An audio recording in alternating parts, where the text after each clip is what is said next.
computers get hot.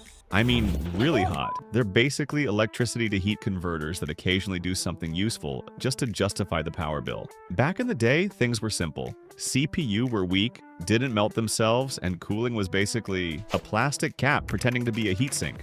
So today, I'm testing a truly cursed idea. Gaming with no cooler at all. How long can a modern CPU survive before turning itself into digital lava? Stay tuned. As CPU kept getting more powerful, the amount of heat they produced grew right along with them, to the point where we literally had to stick a chunk of metal on top just to keep them from melting. But of course, that wasn't the end of it.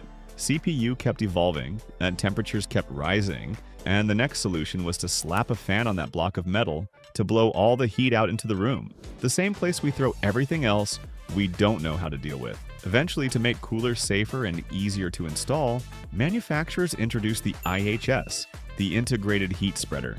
It's basically a metal helmet for the CPU die, helping transfer heat more efficiently and preventing people from accidentally crushing the bare silicon while mounting their cooler. The IHS is actually strong enough to let a CPU run for a few seconds, sometimes even tens of seconds, with no cooler attached at all. And that got me thinking. What happens if we run a CPU with absolutely no cooler? Can it still play games? Will it thermal throttle instantly, or will it straight up shut down?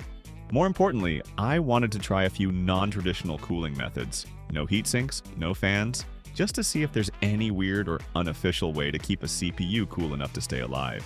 For this experiment, I'm using an Intel Core i3 7100, and the choice is pretty simple, but also very strategic. First, it's a low-power chip with modest heat output, which makes it much safer for testing weird, non-traditional cooling methods. Second, it's an older, inexpensive CPU, so if something goes horribly wrong, it won't break my heart or my wallet the way destroying a high-end chip would. Maybe you don't know, running a CPU at high temperatures can cause all kinds of problems. Throttling, freezing, sudden shutdowns, and long-term damage to the chip. In extreme cases, if the heat keeps climbing with no proper cooling, it can even burn itself out. So yeah, a CPU without a cooler is basically a disaster waiting to happen. And that's exactly why this experiment is both a terrible idea and a really fun one. Now it's time to test how much we can actually cool this CPU without using a real cooler.